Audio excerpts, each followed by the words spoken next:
দেখো এটা কি মাছ বলো তো? ভোলা মাছ। ভোলা মাছটাকে আমি লঙ্কার গুঁড়ো, হলুদ আর নুন, একটুখানি তেল, শুকনো লঙ্কার গুঁড়ো, এগুলো সব কিছু দিয়ে ভালো করে ম্যারিনেট করেছি, মানে মেখে রেখেছি।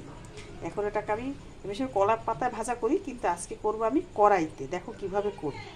কড়াইতে আমি তেল দিয়েছি, কড়াইতে অন্য একটা কিছু ভাজা করেছিলাম, ডিপ ভেজেছিলাম মাঝখানে কেটে, সেজন্য সেটা ওই করে নিই। এবারে এই দেখো এই যে মাছগুলো আমি এই দেখো এই মাছগুলো এই করে দিয়ে দিই, এক এক করে সব কয় পিস মাছ দিয়ে দেবো।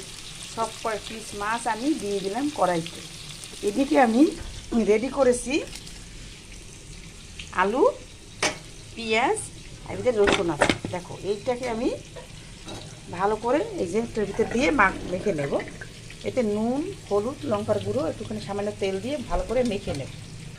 এই দেখো মাছগুলো আমি কুঁকুটি তেল, দেখো মাছগুলো আমি উল্টিয়ে দেবো। এই দেখো মাছগুলো আমি উল্টিয়ে দিচ্ছি। আস্তে আস্তে আলতো হাতে উল্টাতে হবে যাতে ভেঙে না যায়। আস্তে আস্তে করে উল্টে দিতে হবে।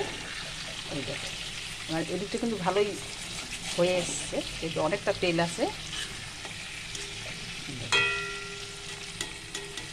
কত সুন্দর ফিরে যাচ্ছে, উল্টে যাচ্ছে।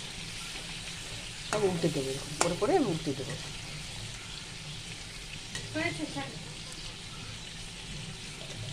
সব উল্টিয়ে দিলাম। এবারে দেখো কি করব। এইদিকে আমি দেখো এইগুলোকে সব নুন হলুদ, যেটা বলেছিলাম নুন হলুদ সব কিছু দিয়ে আমি মাখা করে রেখেছি। এবার এটা আমি এই যে এটার ভিতরে দিয়ে দেবো, দিয়ে দিলাম। দিয়ে ভালো করে একটুখানি সুন্দর করে উপর দিয়ে ঢাকা দিয়ে রাখবো। দিয়ে সরাটা আছে, সরাটা দিয়ে ঢাকা দিয়ে রাখবো। এই দেখো এবার ঢাকনাটা তুলছি, তোলার পরে দেখো কেমন হয়েছে। এইটা উপর দিয়ে হয়ে গেছে, তলার দিকে মাছটা হয়ে গেছে। একটুখানি আস্তে আস্তে করে একটু করে দেবো। আলুটা একটু নিচের দিকে ঢুকিয়ে দেবো, মাছ যাতে না ভাঙে সেইভাবে আলতো ভাতে করতে হবে।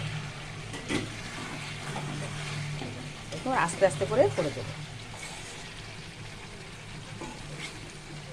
আর একটু ঢাকা দিয়ে দেবো, যেহেতু আলুটা সেদ্ধ হয়নি এখনও, তার জন্য। এই দেখো এবারে কত সুন্দর এসছে।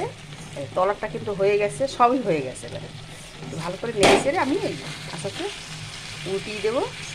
মাছটাকে আস্তে আস্তে উল্টিয়ে দেবো,